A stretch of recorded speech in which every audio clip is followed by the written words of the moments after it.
படையப்பா படத்துல ரம்யா கிருஷ்ணனை செலக்ட் செய்வதற்கு முன்பு முதலில் நக்மா மீனா கிட்ட தான் பேச்சுவார்த்தை போச்சாம். நக்மா ஒரு சில காரணங்களால நடிக்க முடியாம போச்சு. மீனாவை பார்த்தால் குழந்தை மாதிரி இருக்குன்னு இவங்க வில்லி கேரக்டருக்கு செலக்ட் ஆக மாட்டாங்க அப்படின்னு ரஜினி சார் சொல்லிட்டாங்களாம். பிறகுதான் ரம்யா கிருஷ்ணன் கிட்ட இந்த கேரக்டர் வந்துச்சாம். ரஜினி சார் மேல மிகப்பெரிய மரியாதை வச்சிருக்கிற ரம்யா யோசிச்சாங்களாம். ரம்யாவோட அவங்க அப்பா அம்மா, நீ இதுல நடிச்சினா ரஜினி ரசிகர்களுடைய மிகப்பெரிய கோபத்துக்கு ஆளாக நேரிடும் அப்படின்னு சொல்லியிருக்காங்க.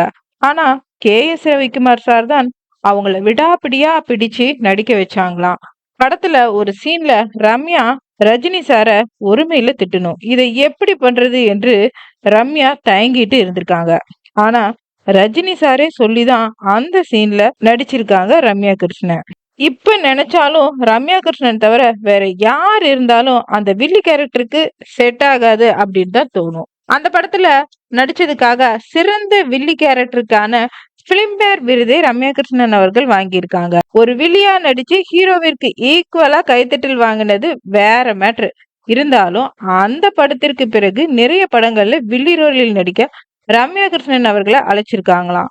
ஆனா அந்த நீலாம்பரி என்கிற பெயரை கெடுக்க கூடாது அப்படிங்கிறதுக்காக வர வாய்ப்புகளை எல்லாமே ரம்யா கிருஷ்ணன் அவர்கள் தவிர்ச்சுக்கிட்டே வராங்களாம்.